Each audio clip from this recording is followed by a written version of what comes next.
यह video class 8वीं के इतिहास विषय से जुड़ा हुआ है। स्टूडेंट्स, आप देख रहे हैं स्क्रीन पे अध्याय 4 उपनिवेशवाद और आदिवासी समाज। तो चलिए इस चैप्टर की हम लोग शुरुआत करते हैं। तो स्टूडेंट्स, अभी आपके पास JCRT की जो पाठ्यपुस्तक इतिहास विषय की उपलब्ध है उसे आप खोल लें और साथ में आप इस वीडियो का भी अध्ययन करें। तो स्टूडेंट्स, आप देखिए इस चैप्टर में जो कुछ भी दर्ज है, जो कुछ लिखा हुआ है, मैं उसे पढ़ रहा हूँ, जगह जगह पर उसको समझाने का भी प्रयास करूँगा।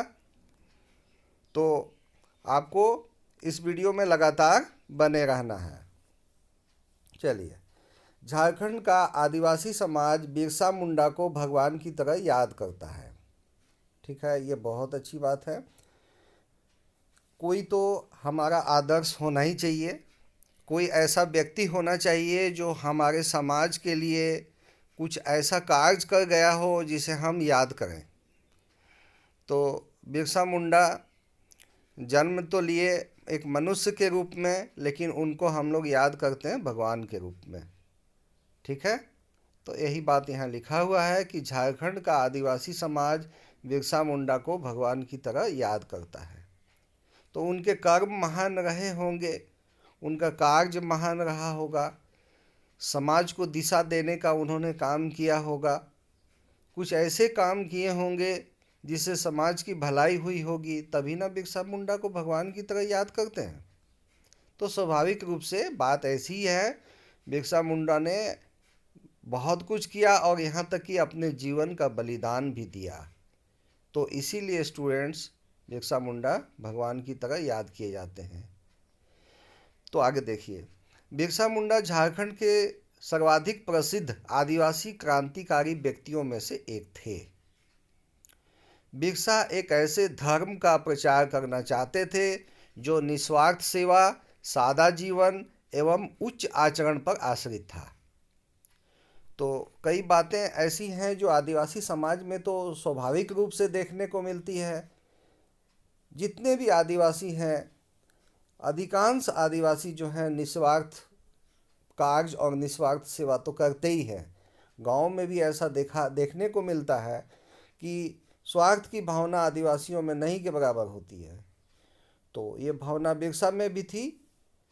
उनका जीवन सादा होता है। जी हाँ, तो बिरसा मुंडा का जीवन भी सादा ही था। और उच्च आचरण, उच्च आचरण का मतलब स्टूडेंट समझते होंगे आप, आचरण में श्रेष्ठता का होना उच्च आचरण कहलाता है। जो ऋषि मुनियों का आचरण होता है, जो महान लोगों का आचरण होता है, उसको हम लोग कहते हैं उच्च आचरण। तो ये चीज़ें थी बिरसा में। तो बिरसा में निस्वार्थ सेवा की भावना भी थी, सादा जीवन भी था, उच्च आचरण भी था। और इसी उच्च आचरण, सादा जीवन और निस्वार्थ सेवा को वो अपना धर्म कहते थे। तो सोचिए कितनी बड़ी महानता है ना। तो आप ये नहीं सोचेंगे कि कोई अलग से उन्होंने धर्म बना दिया, कोई धर्म चलाने लगे, नहीं। जो आचरण में जो श्रेष्ठता थी उसी को उन्होंने धर्म कहा कि नहीं, हम लोगों को निस्वार्थ सेवा करनी चाहिए, सादा जीवन बिताना चाहिए और उच्च आचरण करना चाहिए। तो कितनी बात, अच्छी बात है ये। वे जनजातियों के बीच से अंधविश्वासों का उन्मूलन करना चाहते थे। स्टूडेंट्स, आज भी यदि हम लोग देखें तो जनजातीय समाज में क्या, लगभग सभी समाज में अंधविश्वास तो है। तो अंधविश्वास आज से 100 साल पहले, 125 साल पहले की जो मैं बात कर रहा हूँ, उस समय तो अंधविश्वास बहुत ज़्यादा था। तो बिरसा कहते थे कि अंधविश्वासों का हम लोगों को उन्मूलन करना है, हम लोगों को अंधविश्वासों को नहीं मानना है। भले ही आज भी लोग मान रहे हो, लेकिन ठीक है, जैसे जैसे शिक्षा का प्रसार हो रहा है, जैसे जैसे लोग शिक्षित हो रहे हैं, तो निश्चय ही अंधविश्वासों से उनका विश्वास भी उठ रहा है। ठीक है। उनका सर्वोच्च धर्म परोपकार था। अब देखिए, परोपकार किसे कहते हैं? परोपकार कहते हैं दूसरों की भलाई को, हम लोग परोपकार कहते हैं। तो परोपकार करना भी एक श्रेष्ठ आचरण है। तो हम लोग जब दूसरे की भलाई करते हैं तो ये नहीं सोचते हैं कि वो प्रत्युत्तर में वो हमारी भलाई करेगा। वो बाद में हमारी भलाई करे अथवा ना भी करे, तो जब हम किसी के ऊपर उपकार करते हैं तो इस भावना से नहीं करते हैं, इस भावना से करना भी नहीं चाहिए कि बदले में वो मुझे मेरे साथ वो अच्छा आचरण करेगा ही। लेकिन जो श्रेष्ठ लोग होते हैं वो दूसरों के प्रति उपकार यानी परोपकार को अपना आचरण बनाते हैं। ठीक है स्टूडेंट्स। बिरसा के धर्म का संबंध उसकी अपनी जनता की मुक्ति से था। सन 1895 ईस्वी में जुलाई का महीना था। बिरसा अपने दोस्तों के साथ जंगल में घूम रहे थे। तभी अचानक गरज के साथ साथ बारिश भी शुरू हो गई। सभी बारिश से बचने के लिए इधर उधर दौड़ने लगे। तभी अचानक जोर की आवाज़ के साथ बिरसा के ऊपर बिजली गिर गई। बात समझिएगा स्टूडेंट्स, ये जो मैं घटना बता रहा हूँ ये सन 1895 की बता रहा हूँ, है ना। तो जुलाई का महीना आप जानते हैं, जुलाई अगस्त के महीने में हमारे देश में हमारे क्षेत्र में बारिश होती है।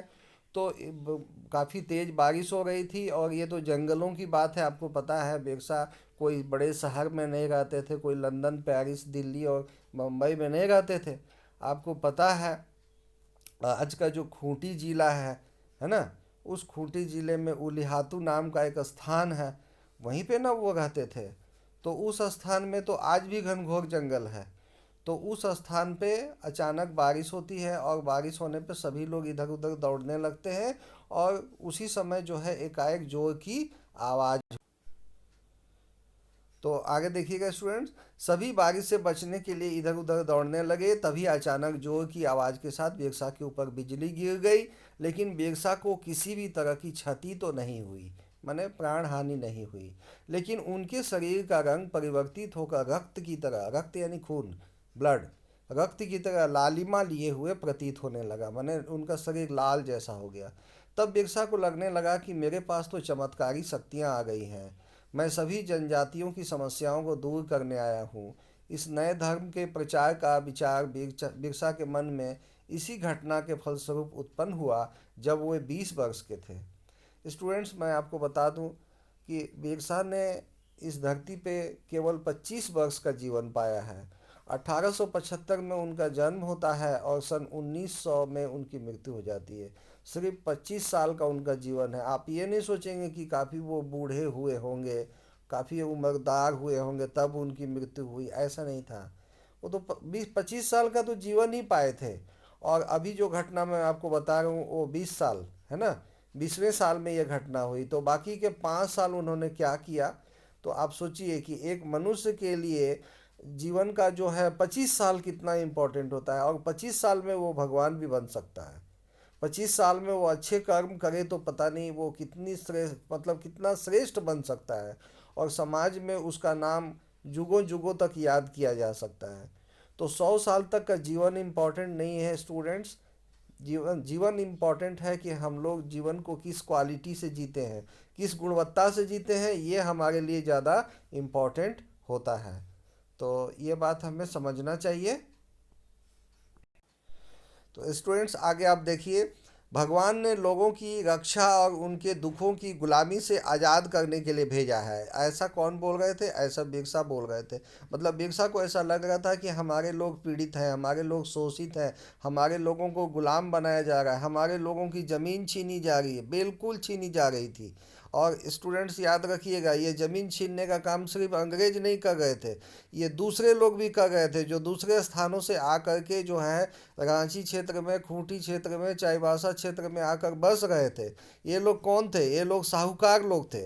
ये लोग ऐसे लोग थे जिन लोगों का उद्देश्य सिर्फ आदिवासियों की ज़मीन छीनने का था। तो ऐसे लोगों को भी बिरसा और आदिवासी लोगों ने दीकू नाम दिया। बात को समझना है यहाँ पे। तो ये आदिवासी सिर्फ अंग्रेजों से पीड़ित नहीं थे, आदिवासी अपने देश के लोगों से भी पीड़ित थे। तो ऐसे लोगों को आदिवासियों ने दीकू नाम दिया। तो इसको हम लोगों को समझ लेना है। सभी अपने आसपास आ रहे बदलाव और अंग्रेज शासन के कारण पैदा हो रही समस्याओं से बेचैन थे। सभी मने कौन, सभी मने सभी आदिवासी। सभी अपने आसपास आ रहे बदलाव और अंग्रेज शासन के कारण पैदा हो रही समस्याओं से बेचैन थे।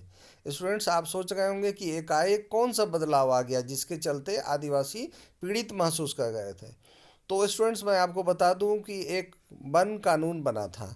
अंग्रेज अंग्रेज़ों के आने के पहले आदिवासियों का जो समाज था वो जंगलों में अपने आप को स्वतंत्र समझता था और वो जंगल के राजा माने खुद वो जंगल के राजा ही माने जाते थे। उन लोगों को जंगल में नियंत्रित करने वाला कोई नहीं था, उन लोगों की अपनी सत्ता थी। और आपको ये नहीं सोचना है कि वो कोई जंगली सत्ता थी, जी नहीं, वो एक मानवीय सत्ता थी। वहाँ पर भी नियम कानून थे, उन लोगों के अपने कुछ उसूल थे, उन लोगों के समाज के चलने का एक तरीका था। लेकिन अंग्रेज़ों ने क्या किया कि वन कानून बनाया, फॉरेस्ट एक्ट बनाया। और फॉरेस्ट एक्ट बनाने के बाद में अंग्रेज़ों ने कहा कि तुम लोग जंगल की लकड़ियों का उपयोग नहीं कर सकते हो, पत्तों का उपयोग नहीं कर सकते हो, और जंगलों को तुम नहीं काट सकते हो, जंगलों में तुम खेती नहीं कर सकते हो। तो स्टूडेंट्स, मैं आपको बता दूं कि आदिवासी समाज जो है हजारों नहीं लाखों वर्षों से जंगलों में रहा करता था। वहाँ उसको जहाँ पानी का कोई स्रोत मिल जाता था वहाँ थोड़े बहुत जंगलों को काट करके वहाँ खेती कर लेता था। ऐसा नहीं कि उन लोगों को मतलब वन विनाश करने की कोई रुचि थी, नहीं। मतलब आदिवासी समाज तो कभी वन विनाश करता ही नहीं है, उसको इच्छा ही नहीं होती है कि जंगलों को हम काटें। लेकिन जहाँ ज़रूरी होती है थोड़ा बहुत फसल उपजाने के लिए वो लोग वन काट लेते थे। लेकिन अंग्रेज़ों ने जब एक कानून बना दिया तो जंगलों में उनका रहना दूभर हो गया और कई लोगों को जेलों में डाल दिया गया। बहुत सारे लोग चाईबासा जेल, उसी तरह से रांची जेल में डाल दिए गए। तो नियम कानून जब बनने लगे तो आदिवासियों को लगने लगा कि जो हमारी परंपरा है उसके साथ में अंग्रेज सरकार जो है वो ज़्यादती कर गई है, खिलवाड़ कर गई है। ठीक है स्टूडेंट्स। स्टूडेंट्स देखिएगा, यहाँ पे एक भारत का नक्शा भी दिया हुआ है और इस नक्शा में भारत की विभिन्न जो जनजातियाँ हैं उन जनजातियों का नाम का जिक्र है। तो इसको आप अपनी पाठ्य पुस्तक में देखिएगा। हालांकि इसमें जो विभिन्न प्रकार की जातियों का जो नाम दर्ज है उसका अभी वर्तमान इस चैप्टर से सीधे सीधे कोई संबंध नहीं है। लेकिन 8वीं क्लास के स्टूडेंट्स को ये भी जानना चाहिए कि महारिया जाति कहाँ रहती है, भील जनजाति कहाँ रहते हैं, बंजारा लोग कहाँ रहते हैं, बैगा लोग कहाँ पे रहते हैं। तो हमारे झारखंड की जहाँ तक बात है तो यहाँ की जो मूल जनजाति है वो संथाल है, मुंडा है, हो है ना। ये सब जातियाँ यहाँ की मूल जनजाति में आती है ना। उसके अलावा भी बहुत सारी जो है यहाँ पे जाति है जो प्रिमिटिव प्रिमिटिव ट्राइब उसको हम लोग बोलते हैं। मतलब वो आदिवासियों से भी और पुराने आदिवासी, है ना, उसको प्रिमिटिव ट्राइब बोला जाता है। जैसे बिरहोर जनजाति है, माल पहाड़िया है।